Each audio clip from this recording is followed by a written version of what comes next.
Good afternoon po, Ma'am Engineer Christine Havana. We would like to, I first and foremost po is we would like to uh, thank you po for participating in our activity po. Despite of your busy schedules po is you make time good po for us and we really appreciate that po. And yun, we're looking forward to getting an insight on how it actually is, of how it is in the field of engineering works. And yun po, in general, sa life history mo po, sa mga pinagdaanan mo po, and yun po. Uh, with your permission po, this interview will be recorded and used for academic purposes for our life history research and contemporary world subjects po. So yun, start na tayo. You're welcome. Welcome to our podcast, where we discuss real world issues through lived experiences. Today, we are joined by engineer Christine Havana, whose journey as engineer gives us insight into the challenges and realities shaping our contemporary world. So we have different segments po. In total po, we have 8 segments po. And na-divide po siya sa like parang life history po natin sa personal natin and parang social analysis natin, educational, parang journey, ganito po. Mhm.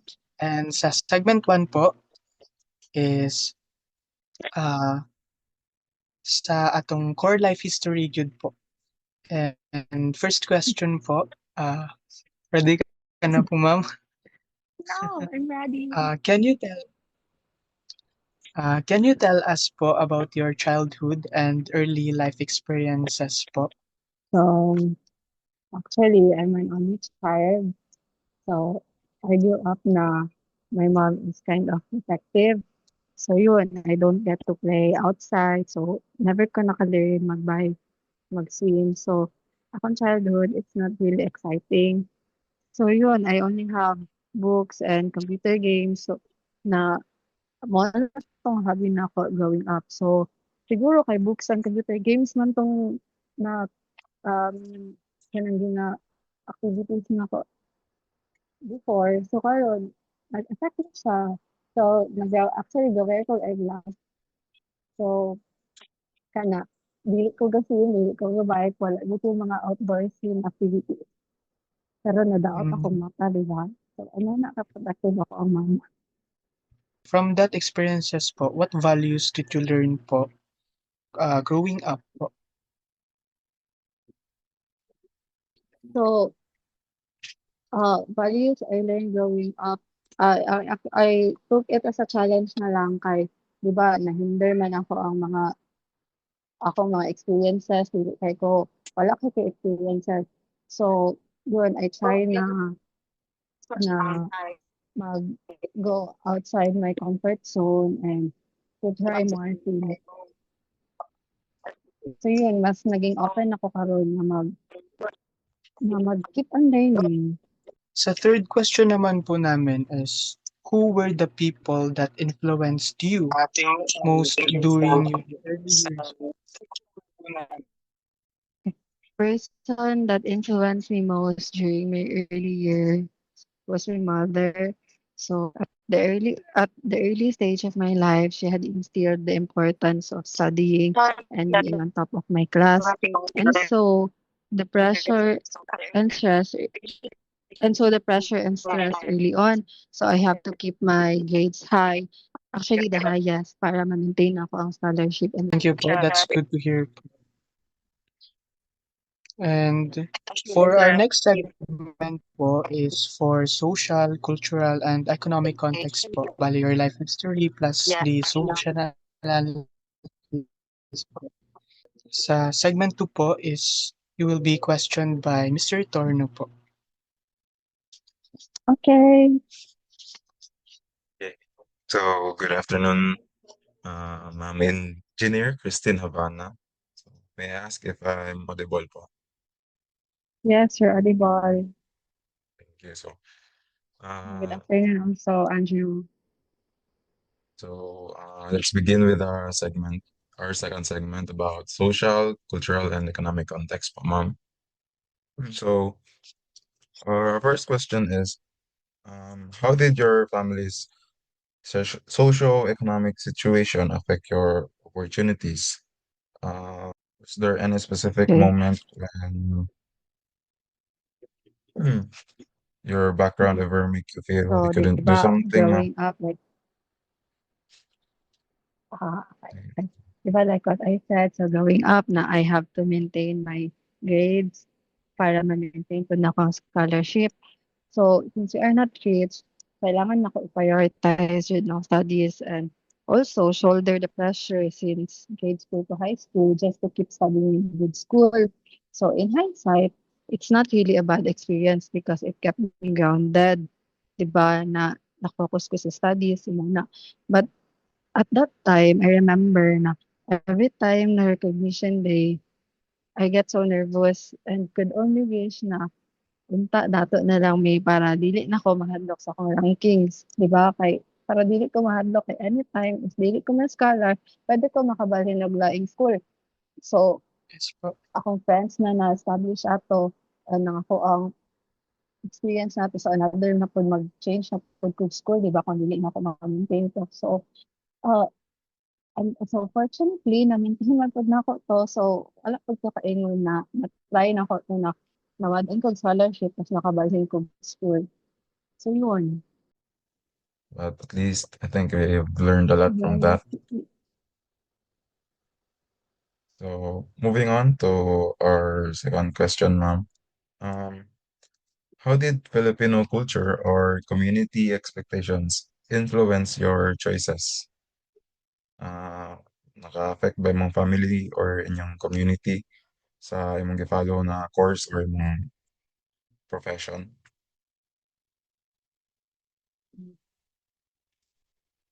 So, so, di ba, noon naman dyan na toxic, especially sa Filipino culture. So, kind of growing up, again, scholar ko. So, a lot of people na mag-expect sa ko, and may mga comparisons. So, of course, hindi ko ganahan na compare. I don't like to be compared. I don't like na kailangan ako i-prove akong sa ilaha. So, kahit toxic sila, wala man gud sila I don't think na they influence my choices. I did not choose this path because I have to prove something to someone because my choices are actually all mine, not my parents, not my neighbors. So, wala. Kini pag-choose nako, na maging engineer, kay ako alang din siya. So, not them. But the expectations, naara gihapon siya ganaa, which is very toxic. So communities or families is not just kasog jud og expectations and sometimes makaingon jud ta na toxic jud sila pero not all the time. So no. Then next, ma'am, for our final question in this segment, did you ever feel limited or empowered by your social background?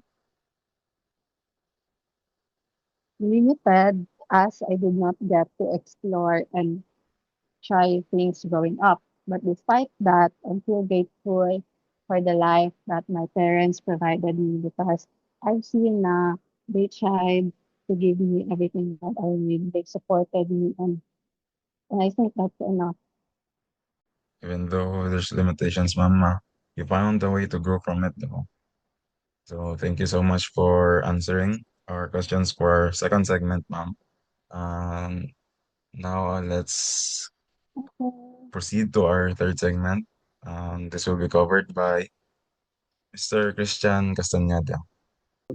Good afternoon, ma'am. So the next segment would be your educational journey and developmental change. So for this segment, we want to take a step back po and look at your journey as an engineering student from the early days of studying engineering to finally graduating. We'd love to talk about how that experience you both academically and personally and how your way of thinking evolved along the way. Actually, civil engineering is my only choice. wala akong mapili. Itong, grade 10 ko, so, di ba, first batch ni sa K-12, so, ay STEM, ABM, so, ano ko, mag-STEM na lang ko.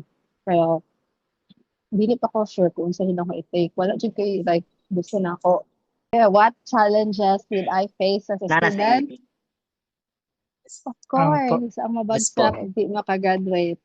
Maulan dyan na challenges. No. Same pa po. So my next question po is, how did your beliefs, confidence, or identity change during this time?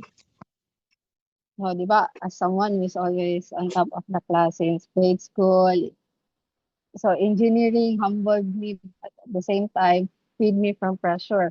Ay, wala na ko i-grades na i-maintain, no scholarship to maintain. Kailangan lang dyan na ako makapasa. Kailangan na ako maka-75. I just have to avoid 5. 5 man ang bagsak sa mua. So, kana lang. 5. Pero sa akong So, parents ato, sa akong family ato, nanibago jud sila. Pero for me, ay nawala na sila stress kay ani jud ang culture sa engineering. Wala, wala na tayo pa ano mga top naagig hapon nag-excel pero bahala na tong mga nag-excel happy na ko na makapasa ko Opo. Na makasurvive lang good po sa every subject. makasurvive lang. mas malakas. I know po if kanang where ka po nakagraduate po, ganyan. So I graduated from University of Mindanao last Mm. August 2023. So kaya nag-take ko boards November 2023 pod and fortunately nakapasa dayon ko. Tapos 1 year ko natambay. Basta, November 2025 na ka nag-start over. Ingon po from other like places Mm. po kay mostly man good po ang ma-hear po is sa Cebu po best good daw po for review center, ganyan. Actually, sa mo ang batch, ako lang ang nag-online review. So, Mm. ay, baka nagsubo sa mo ako. Nagsubo sa mo Katong mga April ni graduate ato, kasabay naman po gyapon yung nag-take. Nauna lang din sila kay wala sila na-delay silang thesis ba. So, pero technically, sabay batch gyapon ni. So, sila, itong mga Mm. naka-April na, ano man sila enough time. So, nag-Cebu sila. Sa itong mga August nag-graduate sa mga na batch, nag-Davao sila, nag-RI. Pero ako, napoy nag-start review, pero ako nag-online review ko, nag-take ko sa JC sa Bilisan yun. Kay, di ba naman ito sila mga books. Most books na ginagamit nato ako, ginagamit na ako kay katong college pa, kay, di ba sa ilahan man to, Ibe sa Villa, Ginsan So, ganahan naman ko sa Bilisan mao naman to ko ang na-follow na kanang teaching gani. Anong the way ilang solving nila. Opo. So, that's why nag-iwasan ako. Nag-online review ako ato kay aside ma-pressure pud ko na ako mga kauban.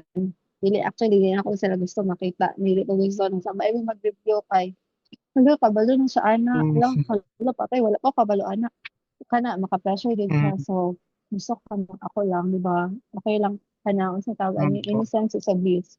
So, bahala na unsay lang giton andara lang tuon kung ako ako lang Opo. to. Sometimes Pero actually, then go sometimes lang ka kung unsay mag-work sa imo ha. Basig kamo di ay ganahan mo na nami kamo ba naka-establish na yata mo group of na may kagrupo. So, basig opo. ka dira to find lang jud nimo kung asa ka mag-flourish. Thank you po, ma'am.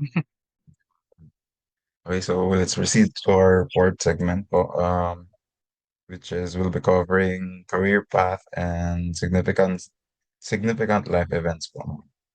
So first question, what was your first job as an engineer after you graduated? So, my first job as an engineer is also my current job. So, November 2023 ko naka-take on board. So, 1 year ko na may so November 2024 na ako nag-start on work. So, my first job was sa office, part gap ko siya sa office engineer. Pero specifically, ang tawag sa is project monitoring engineer. Question, please mute.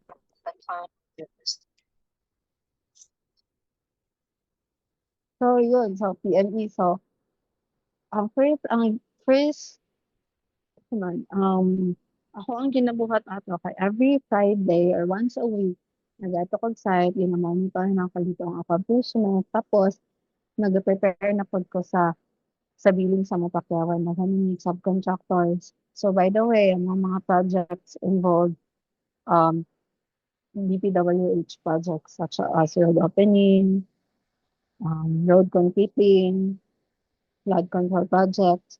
So, sa kadaghanang pakyawan, ako ang nagapangitaog pakyawan. Ako naga-contact sa ilaha, nagka-follow up sa ilaha, naga naga-orient, then ako po naga-check sa ilang accomplishment, and ako ang naga-bill, ako ang naga-prepare sa ilahang billing para masaldoan sila ani na week. So, since every week ko gaadto, every week po ilahang nakuha na billing. So, aside from that, Mm. um, nagabuhat ko mig scheduling. Make sure na mo na among project engineers are wala pa sila na delay sa ilahang mga accomplishment. So, ginagmay na nila na, ma'am, sir, dapat mao engineer, dapat nakabuhat na kag inani, nasugdan na ni ano wala pa. So, kami ang mag-remind sila. So, amo ang ka-close contact adjud ani sa project engineer ang abka na. Okay, ma'am. Thank you, ma'am. So, I just want to ask, ma'am, if, is it really true if engineer daw sa Pinas, lisod daw mga itag trabaho? Like, taga naman tag engineer dire. Like, Gusto niyo ipagtrabaho? yes, ma'am. Yes, ma'am. Oo, ay actually, nag-start ko naaman siya mag-awat actually. Pero ako lang to na time, di ba November ko, 1 year ko nag-stop. Medyo patong February na ato'y opportunity dahil ato, pero anak ko ay early pa. Mas gusto pa ko na magpahulay pa kay mag-taas yun ako ulit. Ang eskwelahan no, kay wala magandang summer. Ako, diretso ko, 5 years ato. So, pero, pag time na nagapangita na ko, tama lang, pag time na nagapangita ko, medyo wala na kayong tubag sa ko ang mga application, pero online naman po good ko nag-apply. So, wala dyan ko nag-add ko sa mga offices, sa ilang mga department. So, wala dyan good ko nagpangita. Nag-add ko lang ko sa Indeed. Dito lang ko sa GO. Sa ni-send sa akong resume dito, hantod sa na ano pa nag-respond. So, not siya. Ano to ang first job? Thank you, ma'am. Feel na So, ko dili kayo siya result if mangita lang jud ka pero kung sa ko wala man gud kay tuga pa jud ako. Ano so, thank you again, ma'am. Like, move on ta sa second question, ma'am. What major event significantly changed your career direction? Like, you have mentioned before na by the time nag-apply ka, wala pa kayo gatubag. Or, like, by the time na-discourage ba ka? Then, during sa mong job karon na by promotion or problems na naka-affect sa mong decision, mag-change pag-job or sa ba? At first kato na every time may time na na-pressure na ako kay November 2024 ko nakapangita og job, di ba? Like, nag-start at pangita og job ng October na kay ng another na po na set mga sellers ang makapasa. So, mas daghan na po applicants. So, anak ko na kailangan na nako makapangita kay ang competition gani. So, samtang wala pa sila nakapasa, dapat makakita na ko. So, kadto na pressure kay ko ato na makakita dayon. And karon sa ako ang currently since it's my first job and actually kaka 1 year ko lang. So I have yet to experience career redirection. But if there will be, maybe it's because of better opportunities somewhere. So we need to grow and expand. So if magbalhin ka, surely imong worth pod magtaas, mag-increase pod imong value. Eh, compared na magstay lang ka sa imong current job.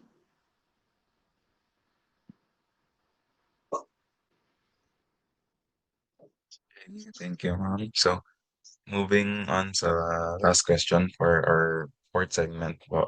Uh, through sa experience mo is, how did these events or affect you personally and professionally?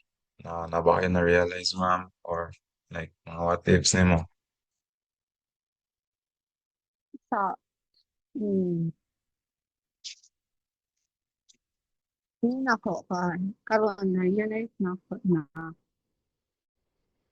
kaya 'di ba siyempre first job na ako. So, ano, actually ang salary ko ano sa actually tinuod itong mabasahan ninyo.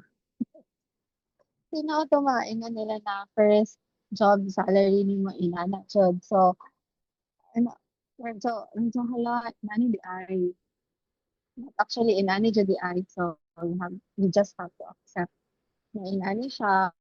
But at the same time, if you are not happy na, you think na labi na ka mag-explore, magbalhin of another kuan. I mean, naka-gain na ka enough experience na barang na-up na nimo yung value.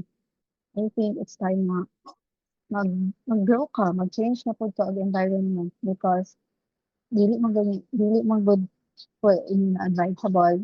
Ay, ingon ko ako ang mga colleagues, ako mga seniors na sige lang, sige lang, Christy, na kahit inani siya, take it as experience lang. Tapos once na ano na ka, magbagyo na ka, mas madako lang dyan ninyo hanggang, ano, it's okay, it's a part of the process.